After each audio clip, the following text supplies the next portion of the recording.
Indonesia adalah negeri yang kaya akan budaya, ras, suku bangsa, kepercayaan, agama, dan bahasa.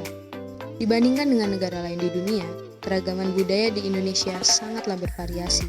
Hal ini didukung juga oleh kondisi geografis, flora, dan fauna yang berbeda antara wilayah Indonesia bagian barat hingga bagian timur. Hal tersebut justru menjadikan Indonesia sangat berlimpah akan karya. Sesuai semboyan nasional yaitu Bhinneka Tunggal Ika, yang artinya meskipun memiliki keberagaman budaya yang banyak, Indonesia tetap satu jua. Berbagai tradisi yang ada membuat hidup guyup rukun di masyarakat.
Masuknya coronavirus disease atau COVID-19 mengubah tatanan hidup masyarakat di Indonesia.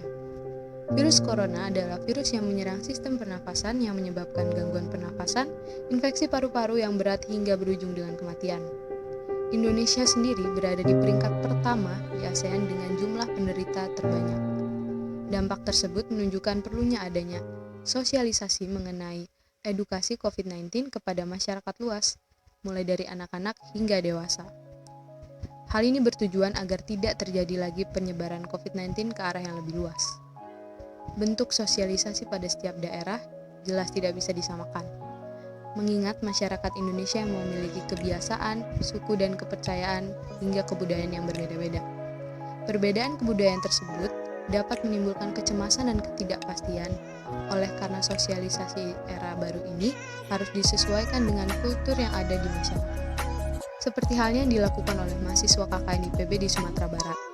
Mahasiswa tersebut menggunakan bahasa Minang sebagai bahasa pengantar saat melakukan sosialisasi ke sekolah dasar. Hal itu dilakukan karena anak-anak di sana lebih terbiasa menggunakan bahasa daerahnya sendiri, sehingga selain tujuannya menyampaikan edukasi, namun juga membangun hubungan yang baik dan mengurangi kecemasan serta ketidakpastian pada mahasiswa KKN. Hal ini sesuai dengan teori social categorization of stranger atau kategori sosial terhadap orang asing, di mana ketika kita mengategorikan diri sama dengan orang asing tersebut, maka kecemasan atau ketidakpastian semakin kecil bahkan tidak ada. Pandemi COVID-19 ini telah menciptakan pola hidup baru atau yang biasa disebut dengan new normal era. Perubahan sosial pada tatanan di masyarakat ini harus disesuaikan dengan standar protokol kesehatan yang harus dipatuhi masyarakat demi keselamatan bersama.